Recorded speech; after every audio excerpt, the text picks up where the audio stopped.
Welcome to American Architecture Now. I'm Barbara Lee Diamonstein, and with us today is Hugh Hardy, one of the partners of the New York firm of Hardy, Holtzman and Pfeiffer, one of the most closely watched younger firms in the nation. The firm has been a leader in preservation work and attracting attention to the need for the preservation and the reuse of older structures, as well as active designers of new buildings. Hardy, Holtzman and Pfeiffer has led the way in renovation of historic and many non-historic older buildings, ranging from the Carnegie Mansion, which now houses the Cooper Hewitt Museum, to a number of schools, hospitals, residences, train stations, and community centers across the country. Some of the firm's best-known buildings include the Mount Healthy School and Columbus Occupational Health Center in Columbus, Indiana, that remarkable town of unusual architecture, the Firemen's Training Center on Ward's Island in New York City, new Symphony halls in Minneapolis and Denver, and just recently dedicated the new Civic Center in Madison, Wisconsin. The firm is headquartered far away from the lush uptown quarters of such firms as Johnson Berge and I.M. Pei. Hardy, Holtzman Pfeiffer is on a floor in a Park Avenue South building in the low-rent East 20s, and the offices are full of loud patterned carpets, bright lights, and memorabilia-filled walls, including numerous awards for excellence. It's obviously not Skidmore, Owings and Merrill, but then again, neither is the firm's architecture. A very warm welcome to you, Hugh. In fact, most of your firm's renovations are not by any means the understated, the spare, the well-bred restorations that one might expect from the Cooper Hewitt. Far more often, they are brash and bold, full of primary colors, big patterns, and bright lights. Why don't we begin by discussing two of your projects that are in New York City, and they're both museums. One of them is the Children's Museum across the river in Brooklyn. In fact, it is almost the perfect opposite to the Cooper Hewitt. How is it that your two New York museums are so very different, or are they in fact different? Well, they are both a transformation of an institution. The Cooper Hewitt comes out of Cooper Union into a new identity in a new house to the institution, with new support by the Smithsonian, with a new perception about its collection and its role in the community, to a large extent because of its director. The Children's Museum was in a building that was condemned and was moving to a new environment through a new director and new resources, and was funded through the city. The Cooper Hewitt was funded through private sources and took a long time to do. They are certainly, in terms of the vocabulary used, quite different. But they have also, I think, similarities, although I guess it's somewhat forced to say they're the same. But it is a question of new wine in old bottles and that cliche.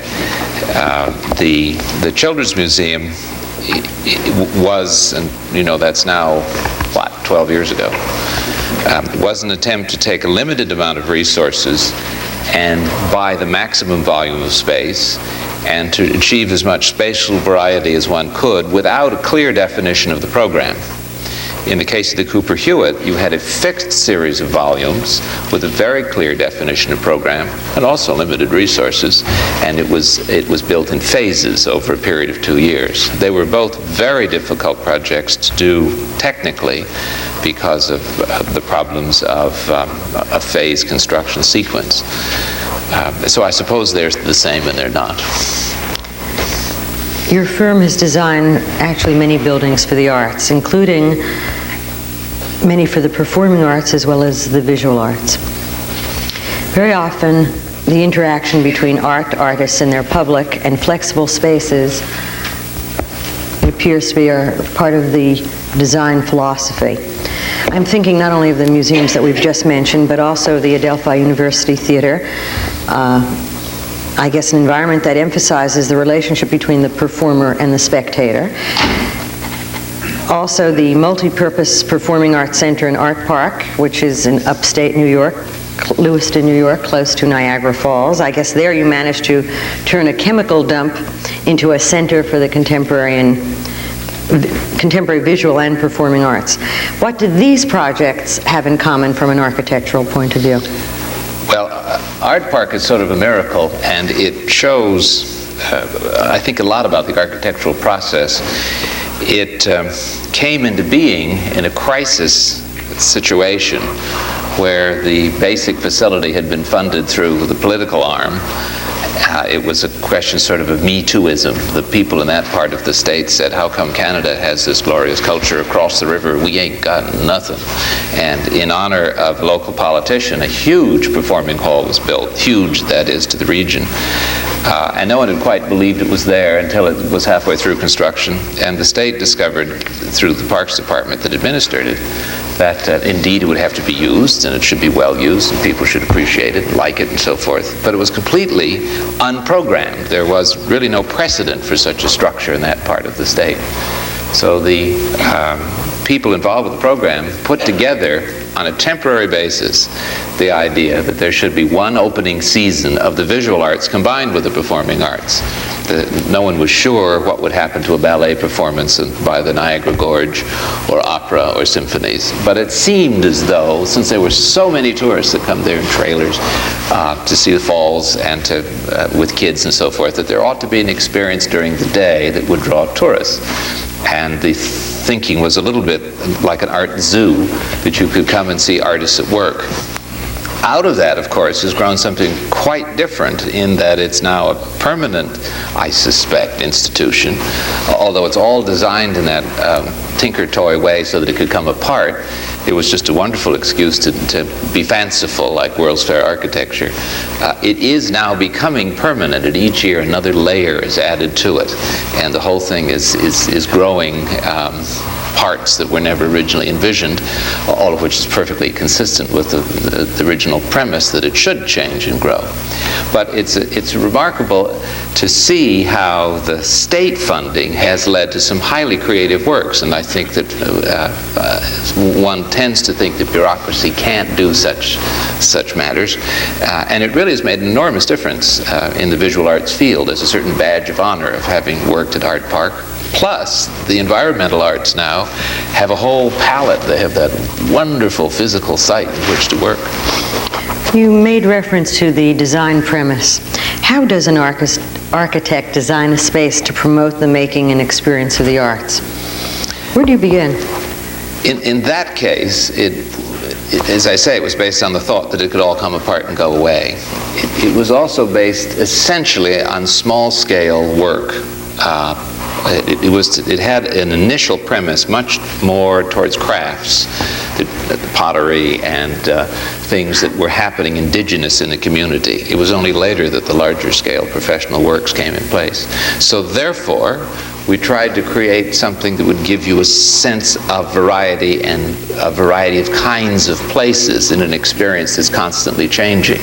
So there were open places and closed places. There were things at angles, and dissimilar materials and industrial objects. We even had a log cabin for one of the enclosures. You don't really know when you work that fast what the final outcome will be. So the premise in that case was to provide as many possibilities for enclosing space as one could imagine. Does the architect serve as the agent provocateur, and how assertive should either the architect or the architecture be in designing the program for a place like that? In that case, it seemed to us what was absolutely essential was some kind of framework upon which people could hang whatever they chose and against which they could react. I could imagine circumstances in which that would be the wrong premise, that you should make something as neutral as possible. But the word neutral and the word flexible are very dangerous. Well, when do you decide? When is it presumptuous and when is it necessary? Architecture is nothing more than making conscious choices, and you have to do it from the very beginning. Those are big choices, big questions, and the process goes all the way down to the final paint color. This room would be radically different if it were a different color, and it wasn't this color originally. And that's a choice. That's an important choice about the character of this room. But whether this room should be here at all it happens at the beginning of the process. Who wrote the program while we're talking about Art Park, for Art Park? I guess it was the state. It's a wonderful series of accidents brought people together who gave us a series of assumptions, but it wasn't an architectural program in the traditional sense of so many square feet for so many kinds of activities.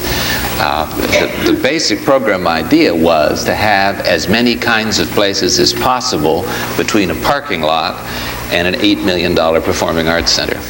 And the Art L, as it's called, was envisioned as the bridge that brought the automobile and the audience together. Why don't you describe that Art L, now that you've mentioned it? It's a wooden structure which has a series of platforms covered with trusses that you use for making barns. And it's all bolted together. And now it's gotten gray. And it had petunias the first year. Don't know if they're maintaining the petunias. It even had topiary. Had a nice sign saying Art Park. But it's a fairly gentle work because it was imagined, in the first place, was going to disappear altogether, although one knows that temporary isn't temporary. It's like the buildings in the mall in Washington, which stayed for what? From the First World War and were only disappeared about 5 years ago. But it was thought of as something that could change, could be adjusted, was malleable. I think that's a radically different premise than something like, say, Cass Gilbert in the St. Louis Art Museum, where what we've done is as tyrannical in terms of style as one could be. Every single molding, every square inch of the place must be a certain way. And the reason why they're different comes out of the perceived need on the architect's part and the client. Before you became an architect, you were one of the first card-carrying scenic designers. I believe you still are a member of Local 829 of the United Scenic Artists. You drew stage sets for such productions as Gypsy and The Sweet Bird of Youth. In fact, you were an assistant to scenic designer Joe Malziner for 4 years after several years, I guess, with the Army Corps of Engineers. Mm-hmm. How did you first become interested in scenic design, and what marked the conversion from the theater to architecture? I was stage struck. It was that simple. I just thought the theaters were magical, wonderful places, and it was a little bizarre in the 50s to be that way. Certainly, most educational institutions didn't have courses in the arts except as history. You could go to a drama school, but there was no general educational institution that had much to do with the arts. And I found that it was extraordinarily fun, and the relations between people were very intense, and I enjoyed it all. I also think, in retrospect, was very fortunate because... How did you get that first job in the theater? I just pestered. Joe was my cultural hero. He was, without question, the finest scene designer of the period. He really transformed what people think of as a Broadway production. His influence in Europe is beyond telling. And he was also a man who used light as an element in basic design. He was really a kind of three-dimensional post-Depressionist painter. Only scenery and performers became part of the whole thing. And I wanted to work for him. I just wanted to work for him. And I kept after him. After 4 years of that, how did you go from that to establishing, I guess by 1962 we are now, first your own firm and then several years later, Hardy, Holtzman & Pfeiffer? What marked the conversion? It was another example of cultural hero. And it's strange because I think we're fortunate to live in a time without heroes. They make me very nervous, and when someone announces that the second coming is at hand in any given sphere, I get very apprehensive. But I will confess... It's better than the apocalypse. Yes. Without the second extraordinary conversion on my part, which was the exposure to Eero Saarinen. I don't know that I would ever have become an architect in the committed sense. Was that in the Beaumont Theater experience? Yes, Joe, you see, and he were designing this building, and I think really the battle between them is still going on. It's reviled now, currently. It's said that it's a rotten theater. A lot of that has to do with Joe Papp and his perception of what the theater there should be. I think it could be an extraordinary room, but in any event, there was this collision of values between Joe, who represented the best of... This is Joe Malziner. Malziner, the best of what was thought of as Broadway theater, and Eero, who was constantly talking about evolution and change and exploring and opening things. And he'd been to Canada and seen the Shakespeare Festival there, which Guthrie did, which was an eye-opener that you could have an audience and performers in the same space instead of an audience in one room and performers in another. And he was obsessed about that idea, and the two of them came together like this. And in the process, I was there, sort of operating as translator. You and Malcolm Holtzman and Norman Pfeiffer make up the principles of your firm. It's obviously a partnership of complementary talents. But you might tell us just who performs what functions. It's... Who and how many are the associates? There are 3 associates at the moment, although, like everything else in our firm, it's in a constant state of change. Tomorrow, might be more. The relationship between the partners is very hard to explain, and I think it comes out of, we're very fortunate now that we got together when we were young. I don't know that you could forge such a thing out of the kinds of beings we now are. We're probably too protective and too self-aware, but we really grew up together and did the thing that kids do with their parents. We rejected everything. We rejected the 50s, we rejected the AIA, we rejected Midtown, we rejected contracts, we rejected working drawings, we rejected design, we rejected everything but clients. And we invented clients in many cases, which is a hopeless exercise. You can never do it. But the thing that's surprising is that the partnership has survived because each of us really perceives himself as capable of doing what the other does. And we are yet not competitive in the bad sense. We are certainly in the good sense. I mean, and how do you differentiate? Good and bad? Yes. Well, in the bad sense, you would attempt to overtake somebody else. In the good sense, you challenge the other person and say, that's the stupidest thing you ever did, and why, etc., and so forth. And there's a great deal of, I think, healthy combativeness. The problem with the firm is that as it grows, that the access is less. Are the 3 principals always involved in the design of a project? Yes, I can say that with equanimity, but to greater and less degree. And the people who see the office in operation probably aren't aware of some of the thought transference that goes on in airplanes or in the cab ride.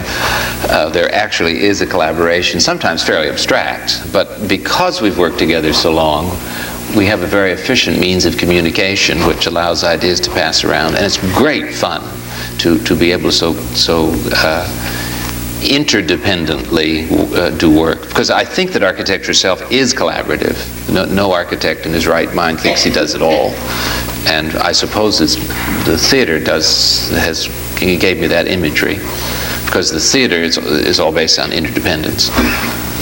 How do you select the type and the number of jobs that are undertaken at any given time? We never have been able to say no. Oh no, I can think of several things that you've turned down. We tell clients that we're highly selective and we've limited the size of the firm, and because the principals must be involved. And I think that's true, but we're now suffering the problems of discovering that if you're going to grow, you have to be challenged by more and more difficult things, which in architecture means larger projects. It's much harder to achieve in a large-scale project what one can in a small.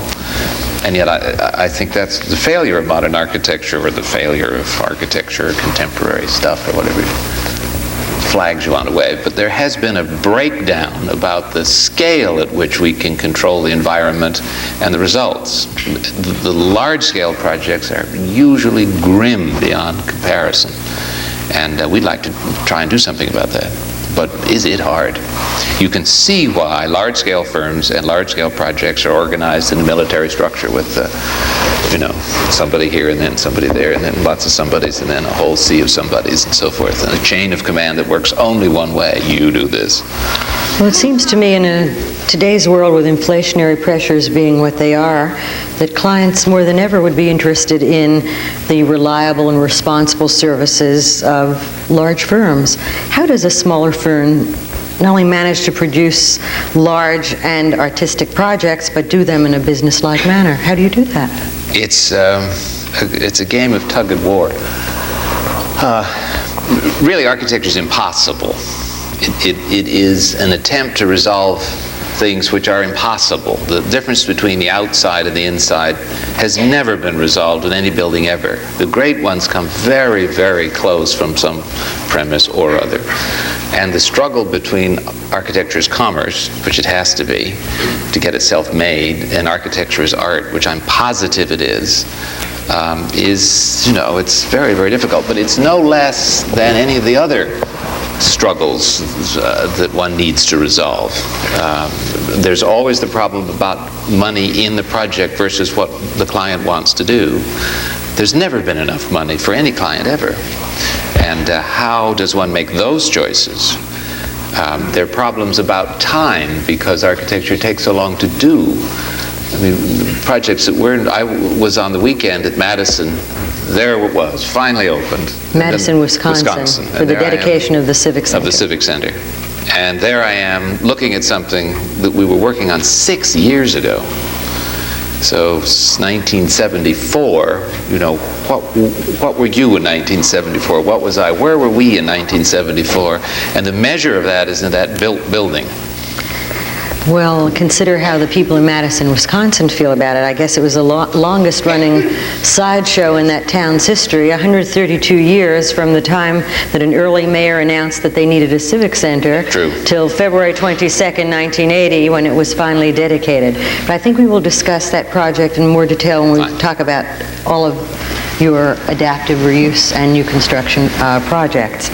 Let's go back to the theater for a moment. How much does your life in the theater and the stage set continue to influence you?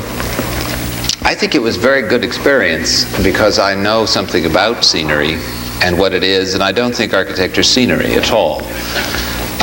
We have, in theater work, spent a great deal of energy trying to get architecture out of the way so that scenery could fill up the rooms. Now it seems to me that there's a lot of movement in architecture to make scenery as buildings in a kind of transient, quite pleasant, wonderful way. But it seems to me that there is a distinction. The other thing is that the discovery, remember, the 50s was the frame of reference for my education.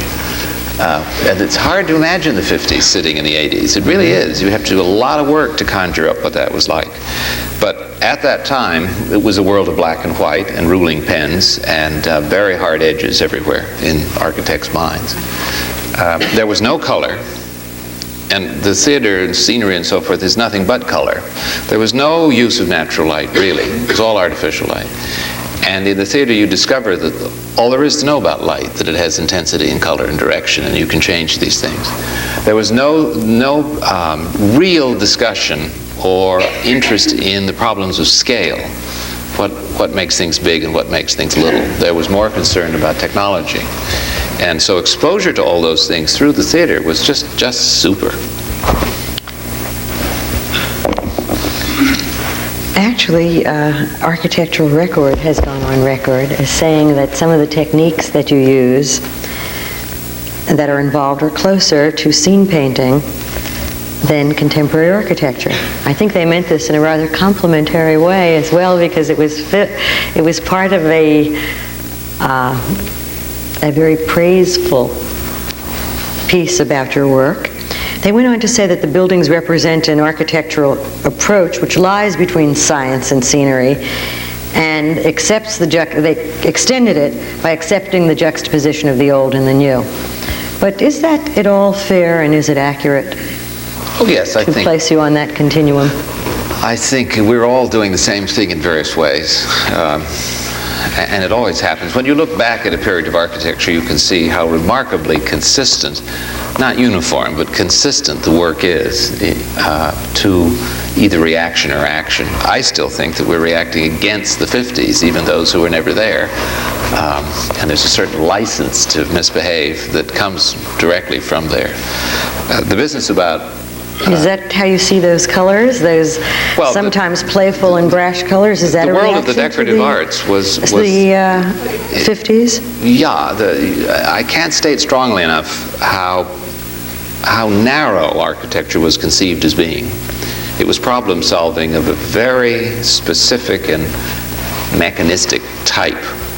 And part of the reason was there were extraordinary new problems to solve. No one had ever made an airport at the scale that airports were then coming into being. It was pre-freeway, highway thing. I mean, Los Angeles existed and Moses was doing highways, but they weren't considered as in the realm of architecture. And that jump in scale was beginning to happen. And one had to work very hard just to solve the basic organizational problems. There wasn't much left over for the consideration of the rooms and the places themselves. Well, they certainly are not conventional, but the question is, do you really think that it's the purple columns and the orange, excuse me, and the orange exposed ducts that either please or excite people? Oh, sure, that's all the decorative arts. And when we started carrying on about what buildings are made out of, in part it was the moralism of architects saying you must let the building express itself, which is a 50s, 40s, 30s notion about architecture must be honest. And looking back on it, I think we were not aware of the extent to which we had paid attention in school. A building had to be honest in that sense. It had to express its structure. And the other thing was that by grabbing hold of all the parts of the building, the bolts that hold the columns together and the ducts and the wires and the conduits, and just taking it all and using it, one had a kind of rudimentary form of the decorative arts. It also helped in the geometric juxtapositions that we were exploring to have different materials. So there was an awful lot going on in there, and we've learned subsequently, I think, that you don't need to do so much. I mean, I think that the early work looks like early work. Excuse Not me. that it's bad, it just looks like early work. You've often expressed the view that your work is known too much for the very things that we've just discussed, the exposed ductwork, the primary colors, the brashness. What would you prefer that it be known for? What, in other words, do you think that Hardy Holtzman Pfeiffer stands for? We've always consciously avoided answering that question. I think that and I would go into why, but I think it's possible to say one would hope that people just became curious to see what was going on, what we were trying to do in the buildings, not what we say about them, but the buildings themselves. And one would hope it was understood that we don't approach each project the same way. I know all architects say that, but we've tried very hard to explore each concern on its own. And if you're given somebody else's building, which happens to be quite ugly and sort of boring, one might take that ugly, boring thing and use it as an element of a larger whole. And we've had the fun of doing that. We've had the fun of blitzing other people's buildings, too. What does blitzing mean? Demolishing them outright, or making fun of them. But one has to be careful about that, because history has a funny way of making fun of the person who made the fun. You stated unequivocally your view that architecture is art. I wonder if we can take a moment to explore that a bit. Well, of course, that could go on for some time. I think it can be said that architecture is a language of communication in the same sense that any really fine art can be. it's a two-way kind of communication. What you do, in part, is to try and figure out what some client is after. Now, a client may not be an individual, it may be an organization, in which case the job is more fun because it's more abstract. And you need to translate that want, which is some psychic thing as well as some monetary thing, into a result. Then there's a translation about where the larger users, the society, the world will be by the time the project is made.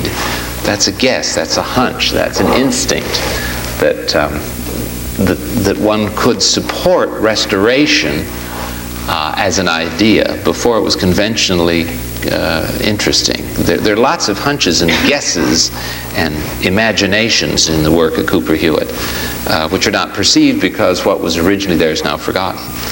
And it seems to me that reflection of the energy and the sense of what's happening in the larger society at a given time is a part of what creative acts do.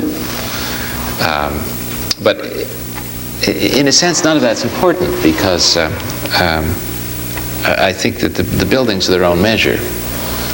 And architecture is a hybrid art. It's always troubled people. I think when it gets completely pure, which I guess is monuments are pure, I think it turns into sculpture and becomes art. And we don't think of ourselves as sculptors. Some architects don't think of themselves as artists, but it seems to me that one of the problems, or certainly one of the subjects of increasing awareness and concern, is the relationship between architects and artists. We've asked each week, thus far, each visitor, what their view of the state of that relationship is and how they would evaluate the nature of the collaboration and its potential for the future. Well, I think the 19th century divided art into two kinds. It said there was craft, and the useful arts, the applied arts, and then there was big art with a big A. The distinction being that crafts were things that you used, and art with a big A was for contemplation, and it wasn't something you used, and that was fine art. It hung in museums, and you might have a beautiful pot in your front lawn, but that was full of daffodils, old Victorian times geraniums. Those distinctions have been assaulted and fairly well broken down, but even the National Endowment, if you apply for funding, still has two categories if for buildings using artists. In Eugene, we are Oregon. We are involved with both, and we might speak of that later. But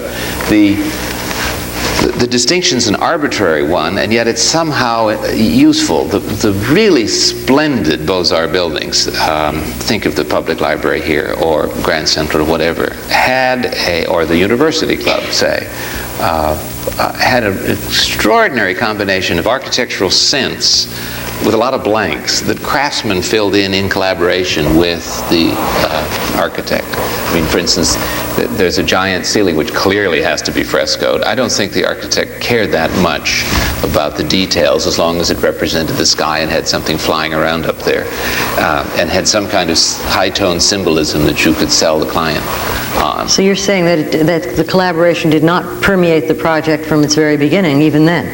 Insofar as craft is concerned, no. I think that the craft was perceived as subordinate to the larger vision of the architect, and that's fairly traditional.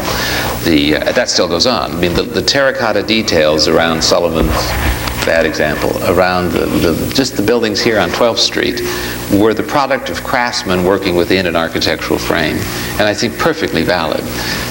That would not sit well with someone like Noguchi, asked to collaborate on a project, and because he perceives himself as an artist in his own right, separate from the architectural frame, making a comment or a comparison or a rejection of it in what he does. And how do you see that relationship? I think it depends upon the project, not to be equivocal, but it's hard to say an abstract. There are certain inherent problems. To begin with, under the best of circumstances, the architect controls at least 99.5% of the budget. And on the other hand, it seems to me that let me restate that. On the other hand, do you think that modern architectural education prepares architects for a collaborative mode of thought?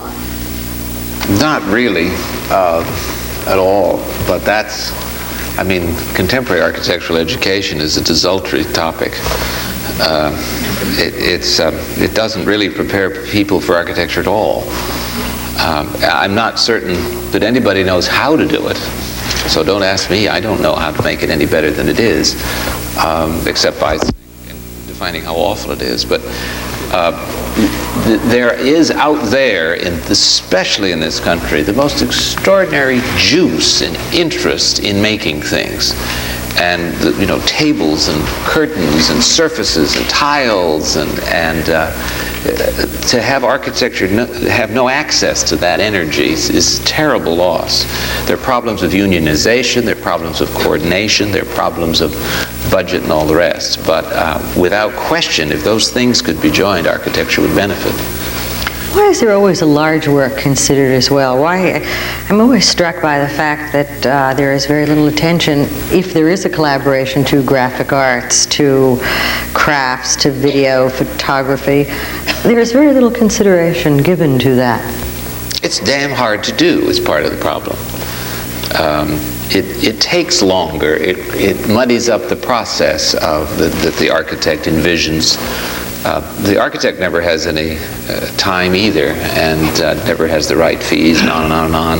And the last thing he wants is to have something all neatly organized and then have it all come apart because people are questioning and asking. Also, it used to be, when I romanticized about the Beaux-Arts, that there was a sort of house style that everyone could relate to. That tends not to be the case, certainly in our work. So it's much harder for the artist or craftsman to have some bearings as to what it is he would do. And there tends to be competition. Well, your own work is so assertive that it's sometimes difficult for me to see how a successful collaboration could take place. It seems to me that it requires a more neutral combination. Yet you have worked with some very well-known artists. How does that work out? What are the ingredients of a successful collaboration? Well, obviously, the part of it is just whether people enjoy each other's company. In the case of the soon-to-be revealed Best Products building, Jack Beal, who is a fine artist in his own right, collaborated on the design of carpet, which was based on a triptych that he did that, amazingly enough, is in the Madison Civic Center. The triptych itself? Yes, I hadn't realized that till the weekend. Malcolm hadn't told me how it goes around. And it's an image of water lilies borrowed from, but with Jack's blessing and his homework, and enlarged and repositioned and then Rorschached and then divided and made into an endless pattern. And the fact that you're walking on a pattern surface which is directional one way and non-directional the other is absolutely essential to the building. And it's a concept that he understood. The fact that he chose water lilies and the work that he chose was his doing and his contribution. It has to fit within the notion of what the larger building was about. So I suppose that's a fairly ancient traditional idea of the architect providing the framework within which things happen. I suppose if one did a museum for a single artist's work, say, you could have a true collaboration from the word go. And you could consider the work itself and all the problems of exhibition and light and handling crowds and so forth and so forth. But it would be that would be rare. That's the simplest problem to solve in a collaboration. I didn't want you to get away quite so easily when you talked about the long sweep of history and selecting buildings. And what I would have liked to ask you then, and I will now, is that in that long sweep of history, which of your buildings do you think will be most remembered? Couldn't care less. I think that's history's problem. I just don't. I don't think it matters. And besides, whatever I thought would be wrong anyway. Do you think any of them will be forgotten? Oh, sure, they'll be torn down. Although that doesn't mean the building's forgotten. Penn Station is remembered better now than if it still existed.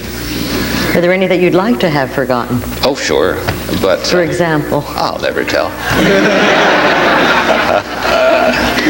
No, they all represent an effort to do something, and they're funny. It's wonderful to see buildings after the fact, after a while, because then you discover that your own perception of them changes, and therefore a scorecard, I think, is relatively meaningless. And besides, you don't do them for history. It's not why you're an architect at all. Why is one an architect? Because you enjoy building buildings. Because it's the most, if you're an architect, it's the most wonderful thing there is to do. It's an impossible game. And the mere fact that you can do it at all makes you want to try again. It never comes out right. It never comes out exactly right. And so you have, one more time.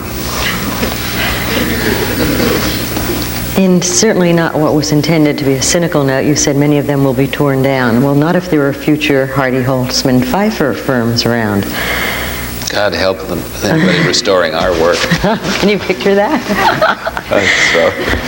Obviously, many of our best buildings escape from us each year. And obviously, too, that doesn't have to happen. Long before it became the thing to do, or fashionable, or even considered appropriate. I guess it was only recently that you could reuse a building without losing your standing in the profession. Your firm was turning warehouses into museums, barns into schools of the performing arts, and almost anything into theaters.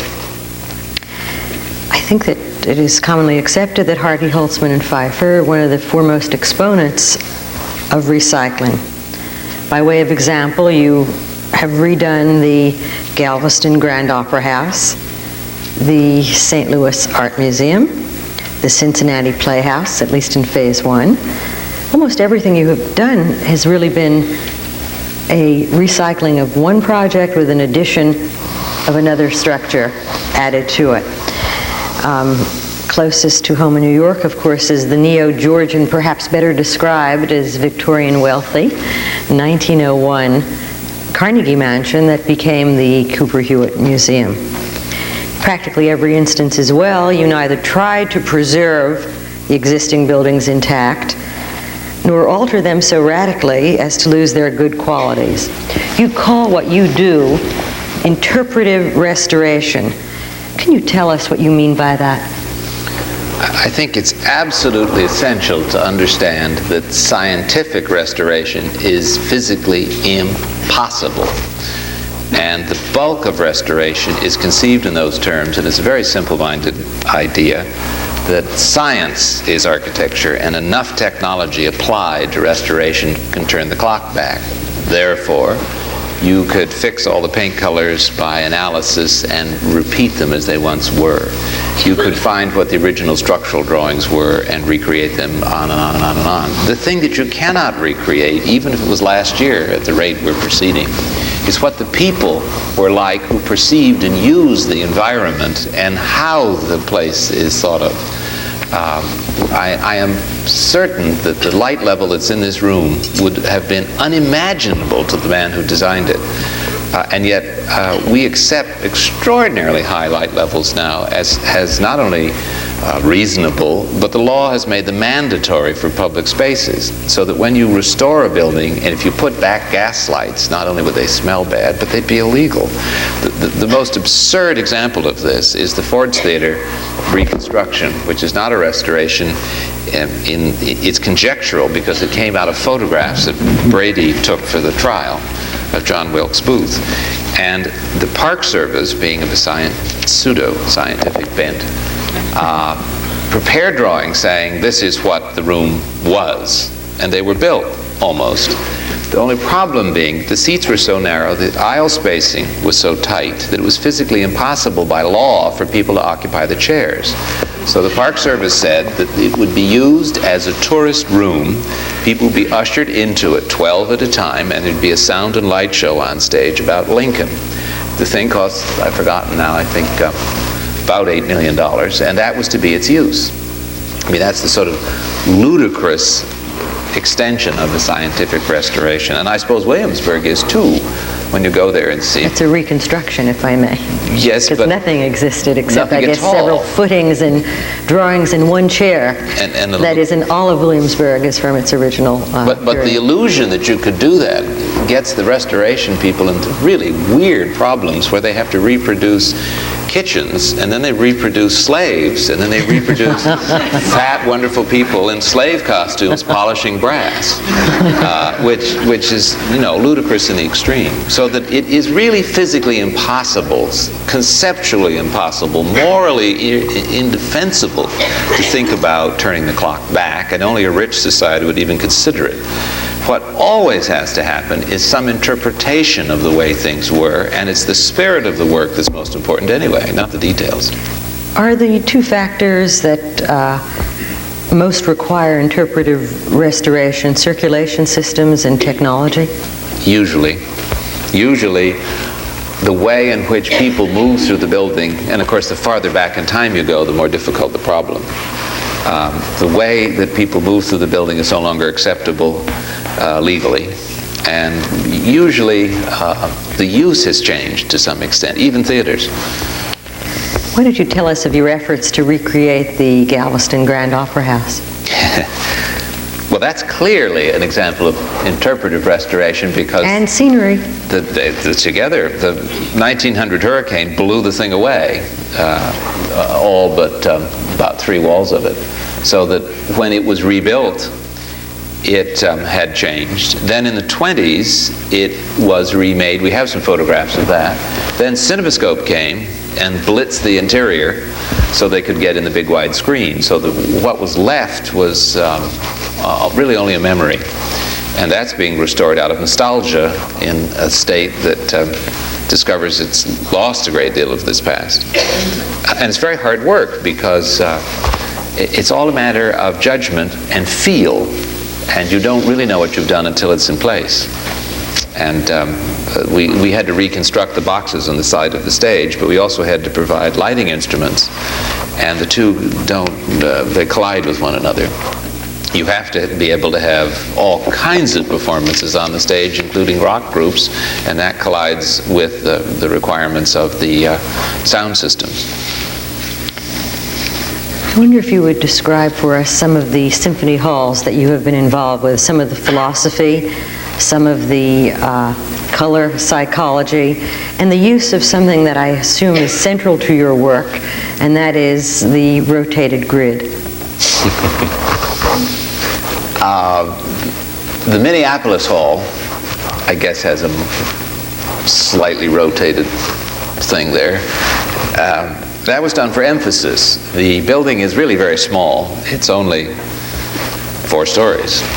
It sits in a portion of that city that's going to grow, clearly. High-rises are already beginning to appear around it.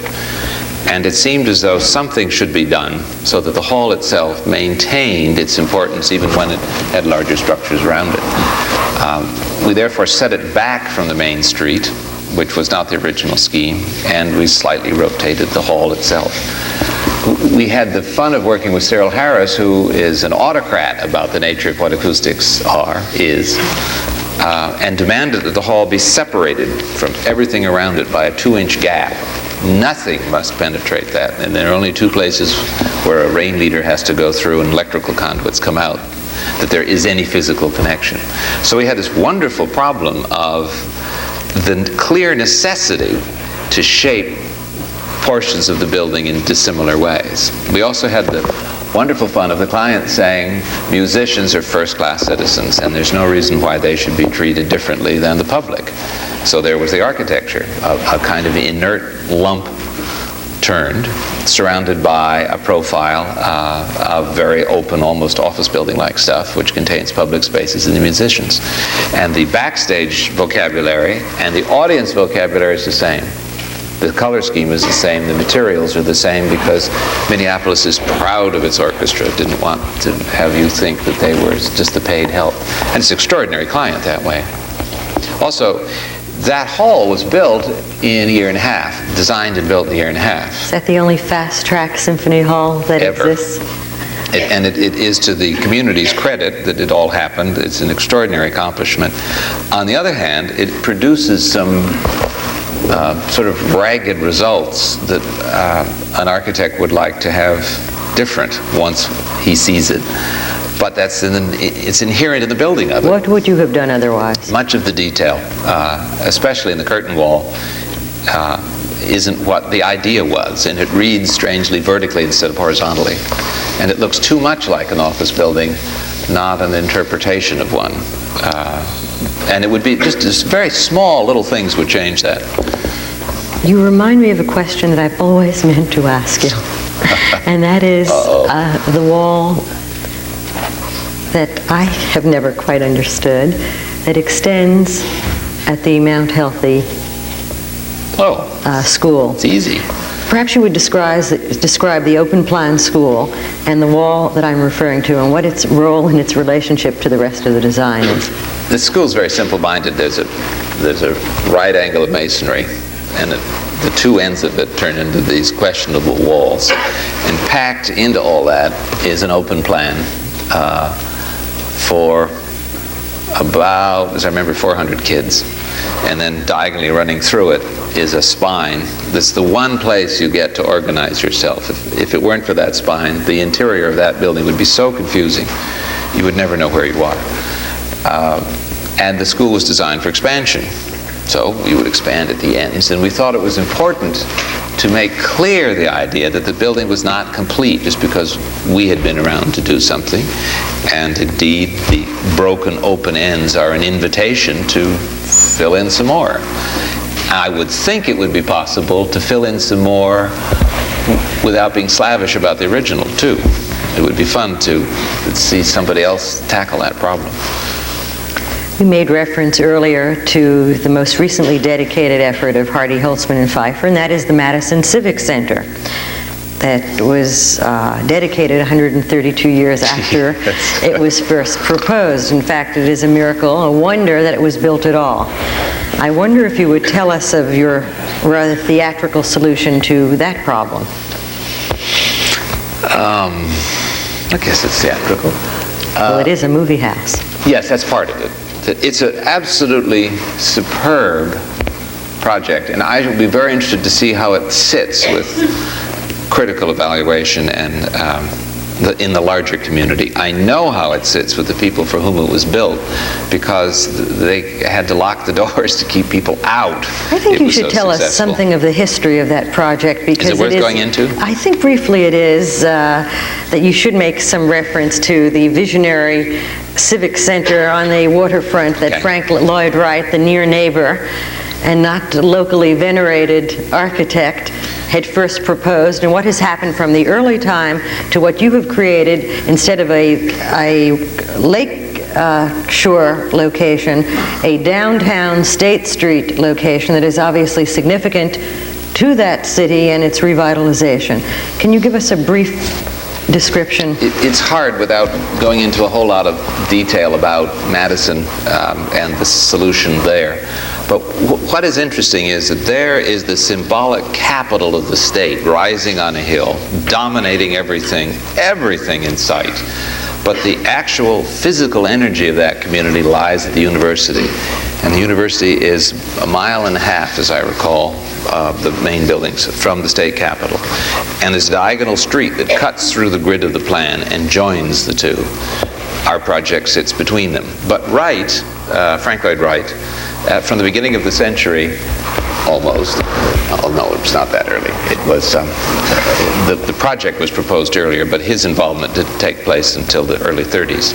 He extended one of the major orthogonal axes of the city into the lake, so that the Capitol, which is a fairly good and imposing way to have a design anchored, was at one end of his axis, which concluded with a very remarkably Beaux-Arts scheme of symmetrically placed halls and a whole bunch of, you remember the parking garage era of Frank Lloyd Wright, and it's all wrapped up in wonderful ramps and things cantilevered out over the lake.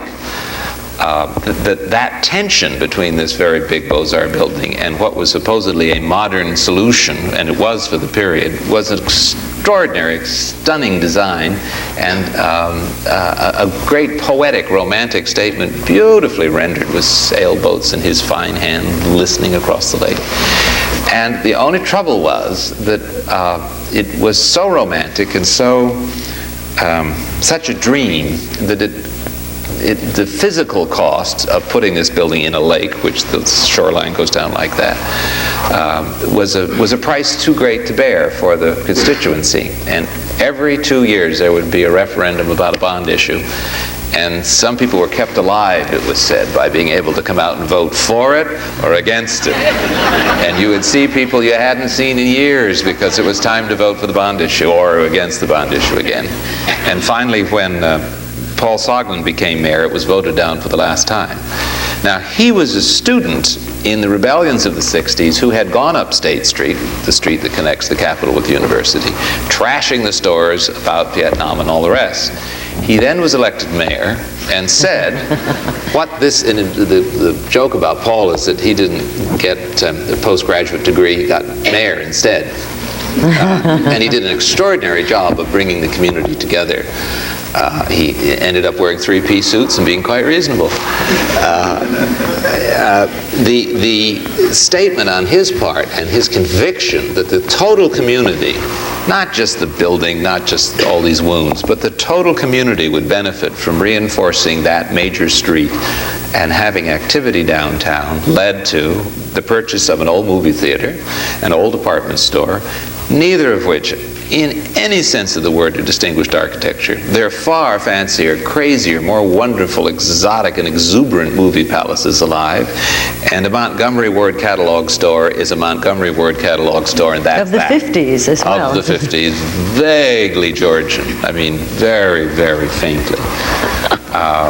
But because of the continuity of the street, which is all 2- and 3-story buildings, very much Main Street America, and almost the foolishness of it, the kind of naivete of its architecture and what it meant to the community, it seemed to us that that could be woven together into some larger design. And I suspect that's why it's such a favorite of mine, because it speaks in many voices, and I think it appeals at many levels. On the opening night it was fun because the restored auditorium, because we made it really far more serious than it was.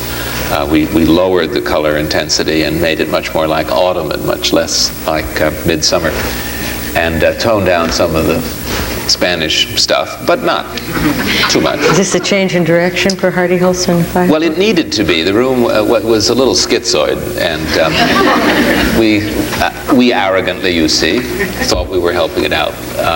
And we never claimed we were restoring But I thought that one of the things that you liked were the contrasts between the disparate elements in any design. Well, that's what I'm trying to say. That in this case, it was extraordinary in opening night because, although they were having a series of 3 weeks of opening nights because they're various parts, but they were, for some reason, for the dedication, all the elderly citizens came out. Joan Mondale was there, and I guess that's what did it.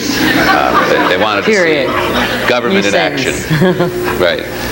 They wanted to celebrate all this. And the discovery of people that the room was something that they remembered and felt good in. And then they would say, and you know, you could never do something like this with a modern architect. You see, this is really nice. And they have just come through this fluorescent lit blitz of modern architecture and not seen it because they rejected it. It wasn't pleasing to them. And the same thing will happen in reverse, because other people will say, oh, you know, how could anybody do this? What a waste of money. The 20s are better forgotten.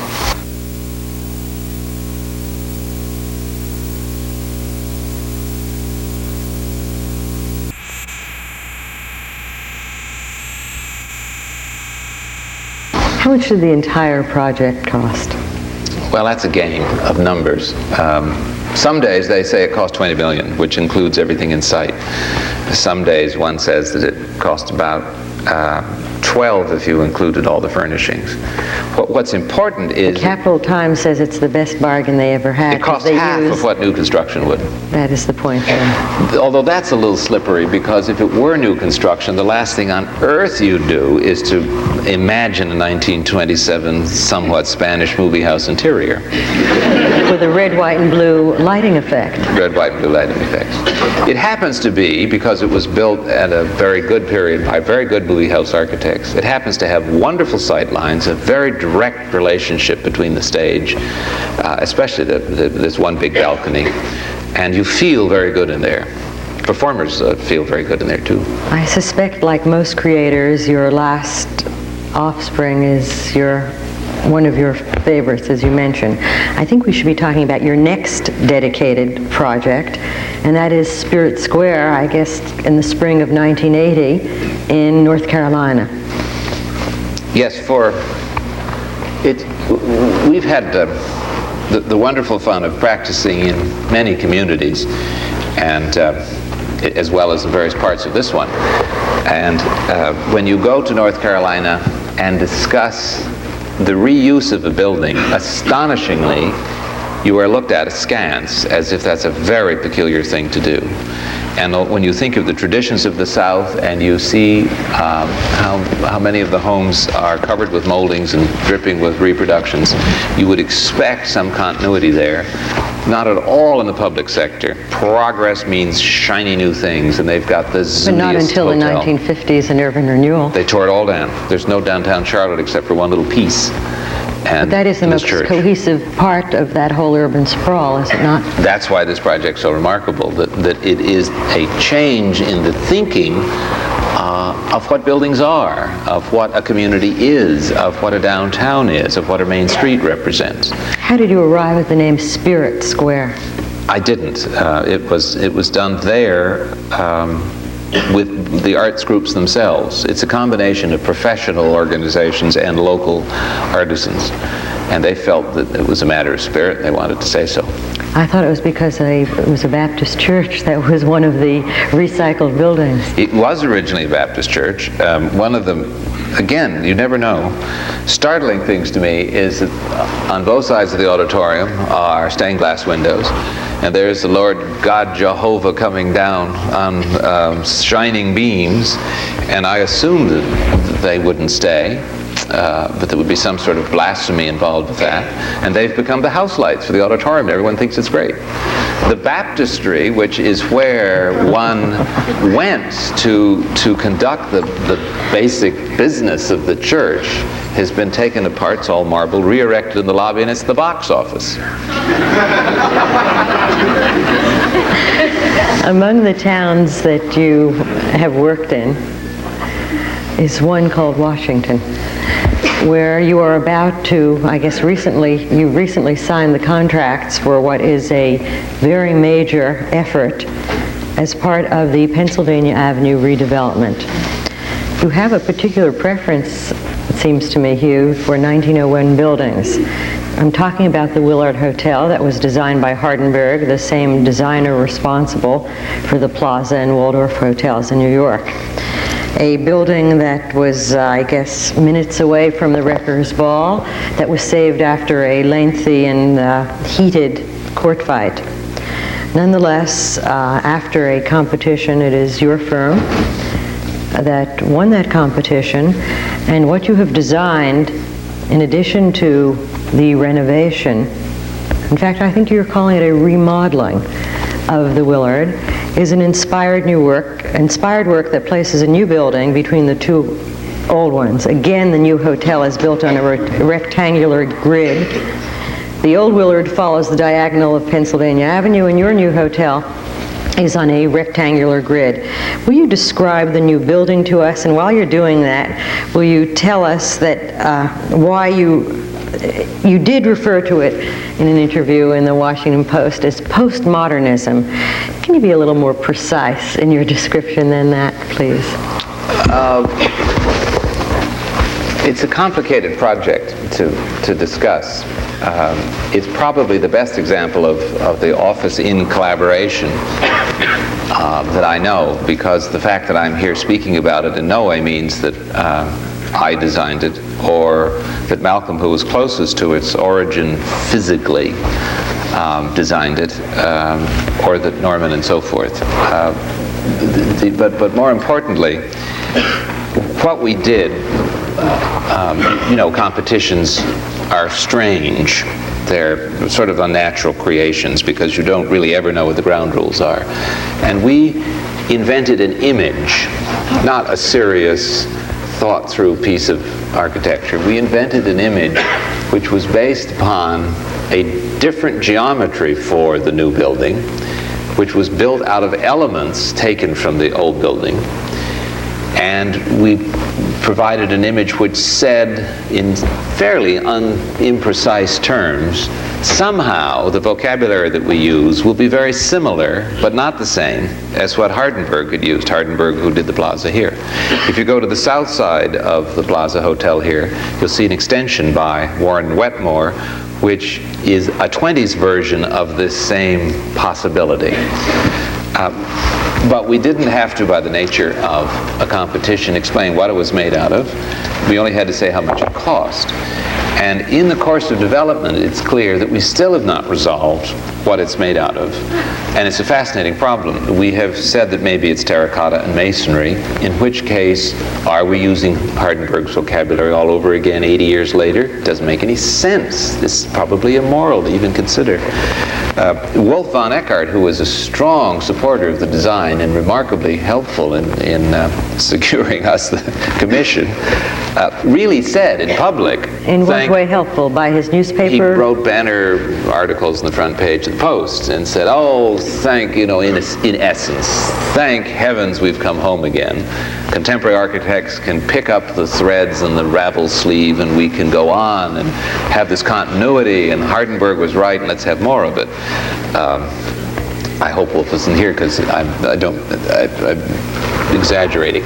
But he clearly had the idea that our drawings were intended to say that we would pick up and continue somebody else's vocabulary from 80 years previous. Even if we had the resources to do it, I'm not sure that it would be appropriate. So what is it? I don't know. And we're now struggling about that. It couldn't be glass and steel, because the approximation would be too ludicrous and it would look like a joke. So it's clearly in the masonry tradition. But what is that? And how would one use terracotta? And is terracotta even a plausible thing to use when you know how it's made and what energy costs are? There's only one place left in America that does it, and it's in California. And it would all have to get carted here, not on railroads, because that's all broken down. It would have to be by trucks. And so there's a key question unanswered, I'm trying to say. The imagery is clear, but we don't know what it's made out of. So it isn't yet architecture. And of course it isn't built, so it can't be architecture. In terms of the interior, I remember you were once saying that computers were like light bulbs, tools that can be used to extend your senses. Do you use that tool? Have you used computers to any extent? Sorry? Only indirectly. I often think when you watch the aspirin commercials and things revolving through space and the titles for NBC and all that stuff, which is all computer graphics, what fun it would be to be able to use those techniques to study things in 3 dimensions, or the illusion of 3 dimensions, because we're always turning plans over and inside out and having people spend time to do things that I think a computer would do. Well, maybe we'll get more of a chance to ask that question of Ed Barnes when he comes, because we know a computer helped do that building, and I'm of course referring to the IBM building that is currently under construction on I would assume he had the resources available. He did. The computer, as you know, is very central to that. I'm glad to see that you are as resilient as publicly as we all know that you are in less formal situations. And what I'm referring to is that you've said that you've had the opportunity to play in New York as well, and that your memory is, I guess, that accepting or forgiving. What I'm about to bring up, of course, is the 11th Street story, close to where we are now, and something that was close to you both as client and architect for more than 6 years. And what I'm talking about is the house at 18 West 11th Street in New York. The house is located in the Greenwich Village Historic District, and it was bombed in 1971. And there was nothing but an empty lot. Neighborhood residents, however, were reluctant to see a contemporary design replace the former house, which was in the middle of an excellent row of Greek Revival townhouses. That debate, and it certainly was an impassioned one, lasted for 6 years, with you again as both the potential client and ultimately the architect for the building that filled that space. Would you discuss some of the issues involved and raise some of the questions, and deal with some of the questions that it raises about the nature of preservation, about recycling, and ultimately your efforts to relate the building to its neighbors? That project represents a very specific point in time when much that we now collectively know about the uses of the past had not even been considered. The Landmarks Commission had never reviewed a new building in a landmarks area at all. There were really no guidelines about it. In a row of landmark buildings, yes, but not in a landmark area or a landmark district, as part of a district. And there was, we were in fact encouraged to consider the thing. My first response was, we could just sort of wallpaper in the hole and be done with it. It would be fairly obvious. It would be not a restoration, because none of those houses is the original, and we were not going to put slaves back in the basement, since that was built before the Emancipation Proclamation, and we were not going to reproduce the life of that period. And the problems that one got into in discussing, oh, if only it would be a restoration, are very difficult, because no two buildings in that chunk are the same, although they clearly were built in the same period. It was difficult because, and it's something that I never spoke of during the process because I thought it was too loaded an issue, but I did think personally that something special had occurred there. I did find it strange to take history and deny it knowledge, or to deny the community knowledge. That it seemed to me that was somehow a special place, and that one shouldn't just make all of that disappear. Also, it seemed as though a new building had its right to think through the problems of the relation between indoors and outdoors that the previous buildings had done. The previous buildings are very well ordered and contained rooms that are joined in a very logical way that end up with the facades that you see, and there's a direct relationship between them. It seemed to me wrong to put a piece of scenery in front that had no relation to what was happening behind.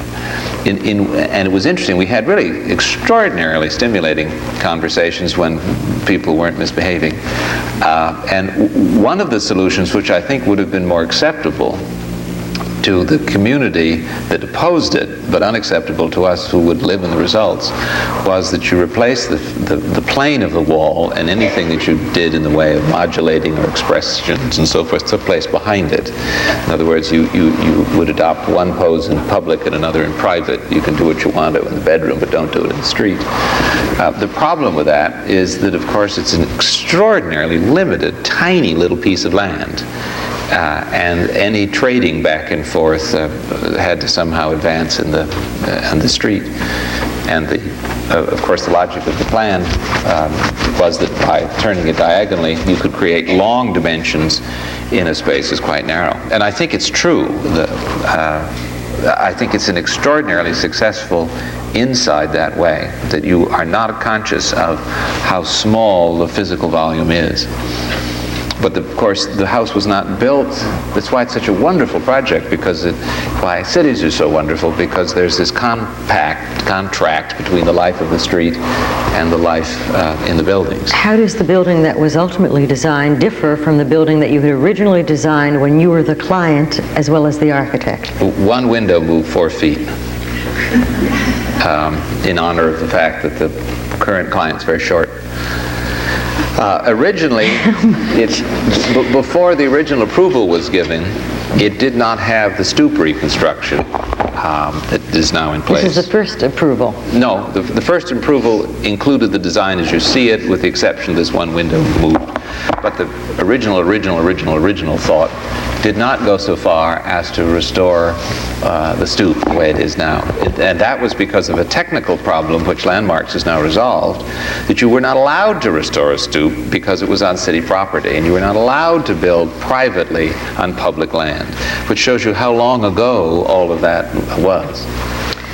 How much do you think one should follow context in such a situation, and how much regard do you think should be given? Is it proper? How much regard is proper to be given to the community's opinion and the government's, in this instance, the Landmarks Preservation Commission, in determining the design, particularly in a country that obviously prides itself on private property rights? Well, it's an insoluble question, but there clearly needs to be a response back and forth, especially in the Landmarks District, which is, until the current discussions on the east side, traditionally been thought of as a neighborhood that is homogeneous, that does have a more or less consistent character, that does represent a place in time. And that's something that the people who live there support by living there and enjoying their perceived benefits, what they perceive as benefits. So one has to be aware of that. On the other hand, it's startling in a city to find people standing up in public and saying, your house ought to look just like mine. Now, I don't know if you're referring to the community or the commission, and I guess both in candor and in defense, I should say that I was a member of the commission for both the first and second approval of that design. But now that it is said and done, would you have done it otherwise? Do you think of it, as you have described other works of yours, in some ways as a collage of sorts? Yes, yes. It's a fairly three-dimensional one, but it is a collage or an assemblage or a multiplicity of sorts because it's impure and it accepts the idea of an accurate restoration of the part that was far away and the base, because the design is made out of three parts, and then it does something else in the middle. The reason for that has to do with our perception of a design idea. But it succeeded at the time, and I still think it does trouble people because of its impurity. Since if you could restore the cornice, why couldn't you restore the whole thing? Or if you could think of an idea which would interrupt or make a play upon the idea of the wall, why not be consistent and do the whole thing? And all of the criticism on both sides was based on the idea of a pure solution from top to bottom, so that we succeeded in offending both the preservationist groups and the modernist groups, who said at that point it isn't modern, and the preservationist recreation types said that it isn't pure. I think that has been its most troublesome phase. From my own point of view, I find that perfectly valid to the time in which it was built. It certainly wouldn't look that way if one started over in 1980. I have no idea what the results would be, but I know of course it wouldn't be the same. Do you approve the idea of architects as civic activists? Insofar as they're architects, yes. I think if they become politicians and involved with that, I think that's another matter. Well, I think we have to be responsible to what it is we do. I mean, you are always working in a context, which is the site. Well, so to you're whom always is affecting. The architect ultimately responsible, the client or the community? In the past, I think too much the architect has been only in his mind responsible to the client, making the client happy. You know the wonderful thing about the Pan Am building, that the consultant architect said, well, I know it's awful, but it's better than if I hadn't done it. You know, I helped, I made it better, I put that shape in it, because it was originally just a box. That's a rationalization of the sort that seems to me very hard on the profession. It denigrates the professional responsibilities. While we're at the Pan Am building, we should talk about the fact that you and your partners have been leaders in the battle to save Grand Central.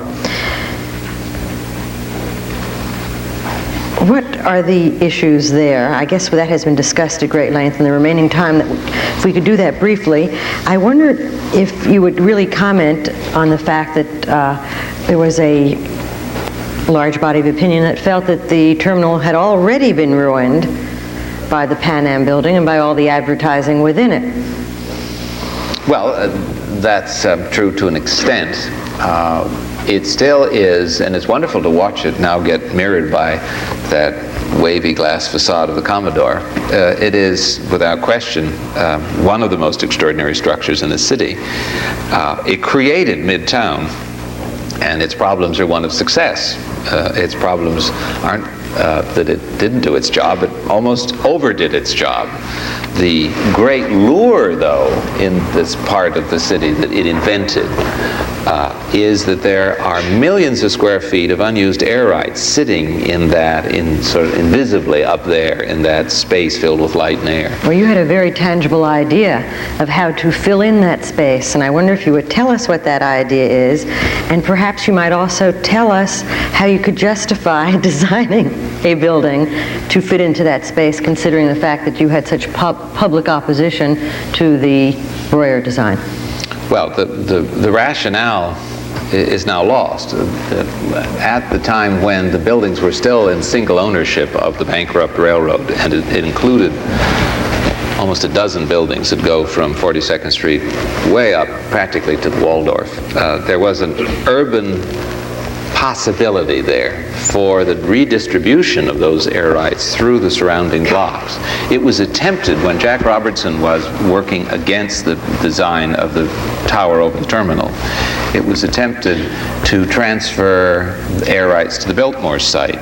But instead of just one-to-one, if one had been able to consider the whole, you, seems to me, would have the advantage of the marketplace producing more dense, taller, in some cases revitalized structures within a coherent urban plan.